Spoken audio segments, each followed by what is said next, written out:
Good afternoon, everyone. Thank you for joining Dementia Alliance here on our session of Care Partners Forum. My name is Rosalind Pugh Scott, and today we have Dee Dee Harris, who is our Family Service Director, and we have two special guests with us, Tom and Sally, and they will be sharing their stories pertaining to our topic. And our topic for this session is preparing for family events. And I know it's summertime. Last month we talked about the spring, but now it's summer.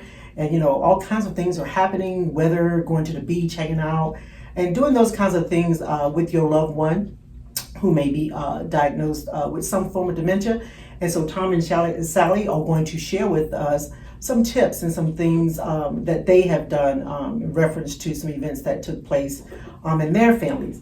Dee Dee, you want to kind of get us started? Sure, thank you. So I actually lead a caregiver support group, and Tom and Sally both are part of that caregiver support group. And so I've actually been able to hear a little bit about their story and their events, and so it was meaningful to me. So thankful for both of you to come and do this today. So Tom, I'm going to start with you if that's okay.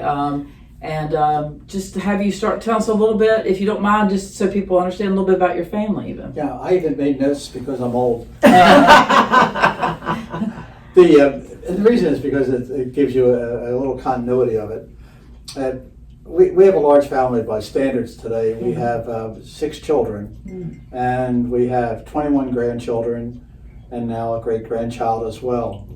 So, but before my wife was diagnosed with dementia, we had Sunday dinners every week with all the people that lived around the area. So she was sort of familiar with that kind of a thing, and the kids have all grown up with that. I say that because the oldest one is 30 of the grandchild, which is the one that has the great grandchild, and the youngest is 10. But they all have grown up with her and seen her progress as well. That's interesting. From beginning to where she is now. And even a couple of them had, why is this grandmom different than my other grandmother? Which leads them to say, okay, here's what's going on. But they are used to her being there. And we had being at all these events. So it was, we all would sit at the table and she would hear everything that was going on as it progresses. As everyone knows with dementia, it sometimes it gets a little loud, but she's been able to handle it pretty well so far, even to the point where we've had people singing happy birthday to many different people who happen to have a birthday, because we used to celebrate everybody's birthdays as well. But Granny's always been, as what they call her, the central part. She'd sit at one end of the table, I'd be at the other end of the table, and she would be the one that they come in, and they'd always come in and pay attention to her, no matter what happened. Wow. So, which also I told it's nice to do that for your grandmother. Nice to do that for your grandmother. So she's always been the one that came in and they gave her a kiss and all that kind of stuff. So, which is nice. Right. Which is nice for her, but it's nice for them because, as you well know, with people with dementia, tactile things, touching in any way, shape, or form, is so important. A kiss, a hold of the hand, a pat on the lap or something like that, and that's what they all would do. Something of that nature. It makes them feel like they're still in contact, and of course, you never can read what's going on in the person who has dementia's mind, but you can see in their eyes that there is a difference. You can see. They say the eyes are the windows of the soul, but you can also, the eyes show the emotion that you may be feeling at any point in time.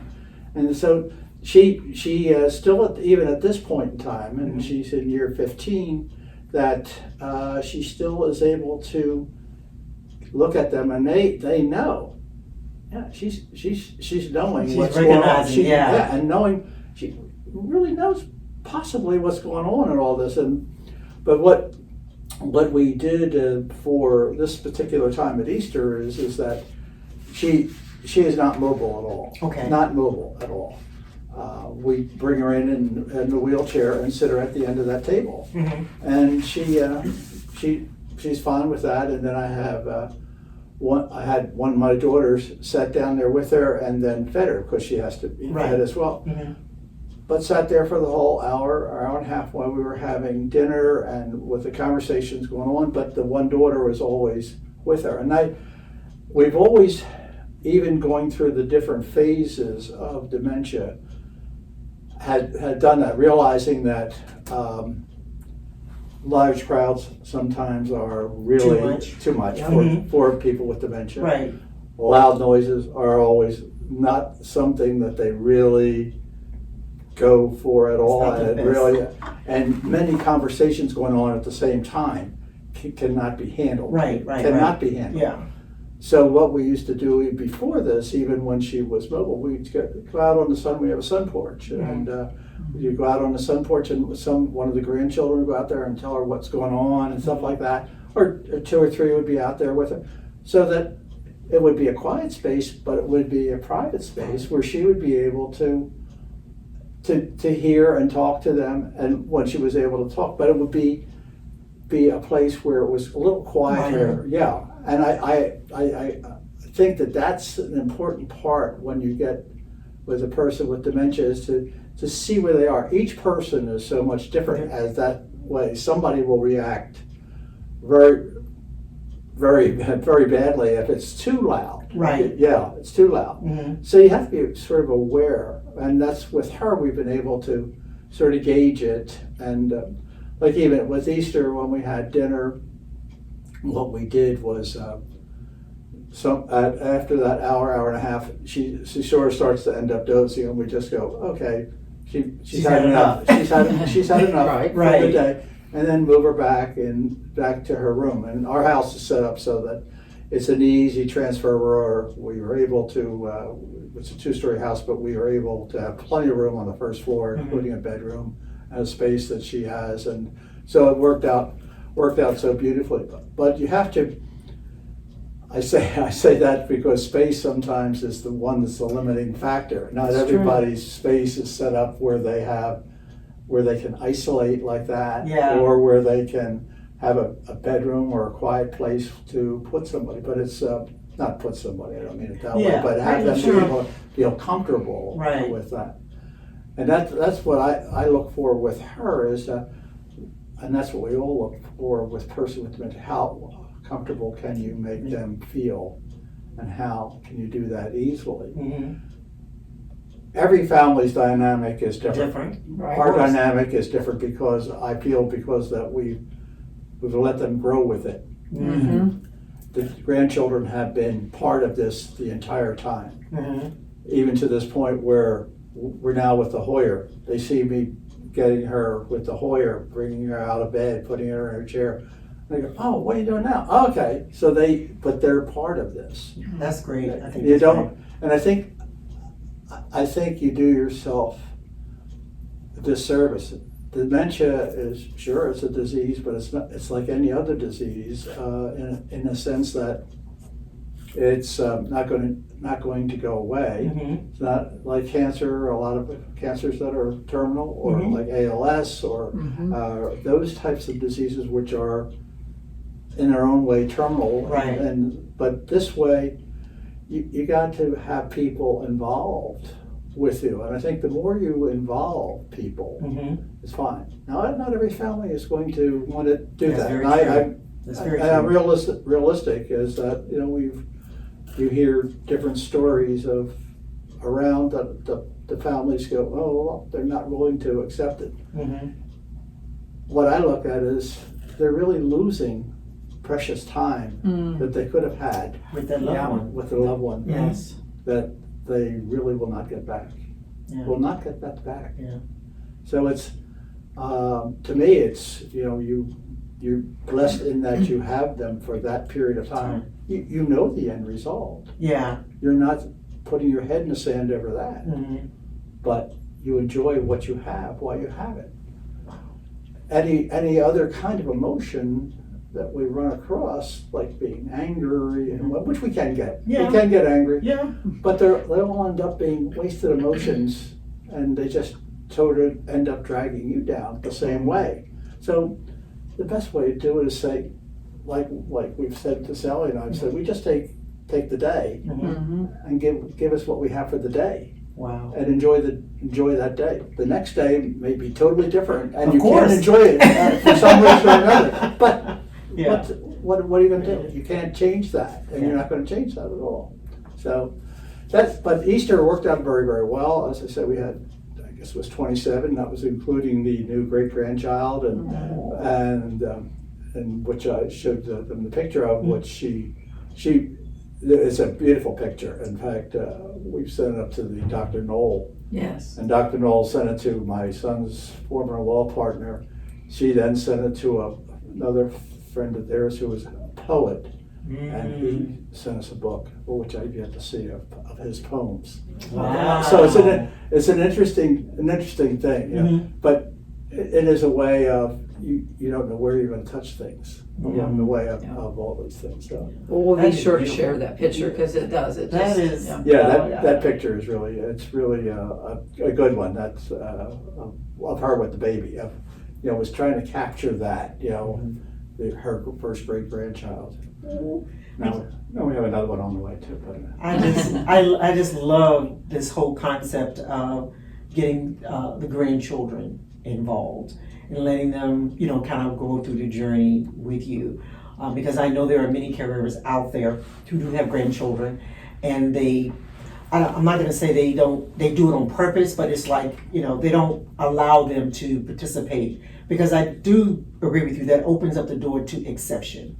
Accepting what's going on within the family, because even though they're young and they're not experiencing it directly now, they're going to get older, and so they don't know if they're going to be caring for their parents or their in-laws, or they're going to have a friend, so they're going to somehow is going to touch them. So I just think that is so beautiful, the concept of allowing the grandchildren be a part of grandma's care. It's like, well, I didn't know she was that sick, or or it comes to an end, because everybody's journey is different. Yeah, some sure. end in mine's been a long journey. Some end in 3 or 4 years, 5 years, something like that. It's with the kids being involved. I think it helps them. It helps them as well, because it's not. They know as it's progressing, and they can see her progress. Anyway. I think truly though, and again, and you stated it, and it's true. Every family situation is different, but Tom, your family was kind of built. Family was so important, and so to be able to still do those special things, and I think you're giving these grandkids and great-grands a gift that they will always treasure. Even with where Kathleen is in this disease, like I said, even for this great-grandchild, this picture, that's going to be meaningful down the road, when they grow up. Yeah. So, and that's one of the reasons I asked you to come and share, because, getting to hear you throughout the times in support group and talking to you and just seeing how your family really does come together, and you're observant of Kathleen, like you said, and making sure that she's comfortable, and the noise and the level of what she can do, but she's never missed a part of anything big that you all have done either, for the most part, that you can. So, well, she hasn't been, she hasn't been to the weddings. Right. We've had 2 weddings, which she hasn't been to, but in the home. So anything that's been in the home, we had and the granddaughter that did get married here, she and her fiance at that point in time, well, they came over and made dinner for us, and had dinner for us. Another one, my grandson, who we went to, also went to Chapel Hill, and his girlfriend at the time, who he's now engaged to, was going to do. They came over and made dinner for us one time. Wow. But that's the involvement of keeping. Family's important. Yes, it family's is. important, and it's whenever you can, and not, it's just a good adjunct to your own life, because it gives you another place to talk. All of them know. A couple, I guess it was like 3 or 4 months ago when we went to the Hoyer thing. That was really a blow, and it reduces the amount of time that I have to be able to do things outside. And so, because my wife is at home and has been, and the deal what we made with each other is she will stay there. That's where it's going to be. Okay. And I've been able to do that. Not everybody can do that. That's true. Not everyone can do that, and it's a hard thing to say to people. If you have to go the other way, that's fine. You can't feel bad about that either. Thank you. Yeah, you can't. Yeah. You can't. Yeah. Everyone makes that kind of a choice. But I think with us, this has worked so far, and we'll just see where it takes us. Yeah, really. This is an awesome example. Thank you. Thank you for that. Thank you for that. Yeah, thank you for sharing. with us. Yeah. All right. So Sally, you got a kind of a whole different situation, and so it's interesting because it's completely different. So, but they're equally both so meaningful. So, do you mind telling us a little bit about Brian and your family, and then kind of an event? He said his wife did go about a wedding. So, just kind of give us a little bit of background on it. Sure. So Brian is now just turned 57, and we have 2 18-year-old twin boys and a daughter that's 27 that lives in Denver. And when he was diagnosed about 5 years ago, they were 14 and respectively, and I don't know what she was, 22 or something. And so it's been really hard because his journey is kind of in a faster pace than just Alzheimer's. I don't, know exactly what he has, but we're moving at kind of a rapid pace. So my husband is actually in a home, and so we, we'll take him out for different events if it's Mother's Day or whatever, just to his mom's house because he's located close to them. A little further from my house. And so anyway, my daughter just got married last September, and I actually was in the wedding, so I felt a little stressed about thinking I had to take care of him, bring him, and it was at the beach. That was another 3.5 hours drive. So bringing him out of a home into a new surroundings. I'm in the wedding. My boys are there as well. So it was a lot, and my daughter really didn't want him there. And, I prayed about it, and through the time right before she changed her mind. And so I was able to hire someone that my husband was, he used to take care of Brian in the home before I put him in a home. Right. And so he was familiar with him. Very good. And it was a man, and my husband's very tall, 6'5", 200 pounds. So to take care of him, I needed a man. And he was gracious enough to come, and he rode down to the beach with my mother-in-law, and pretty much he did everything. He got him ready for the wedding. Wow. And just, I never had to deal with anything as far as taking care of my husband. So he was able to come to the wedding. He was actually able to walk her down the aisle. Wow. And he actually had some moments where he came to in clarity. He's not able to verbalize a lot, but he was able to tell her he loved her right before they came down the aisle. And then he gave her hand to her fiance and had quite emotions in his eyes because I could see, because I was right at the front with her. And it was just, it was a blessing that I didn't realize that we would get. And by taking a chance to ask this fella to do this, and him being willing, because he had a job and he just quit, didn't do his job for that weekend and came down. Wow. That's And awesome. and so it really turned out, but I want to preface that I really had a lot of prayer going into it before we even did this whole thing, because I felt like I couldn't do it on my own, and I don't I didn't want to mess up my daughter's wedding. Yeah. She's very sensitive, and that was why she didn't want him in the wedding or at the wedding. She felt like she would just cry.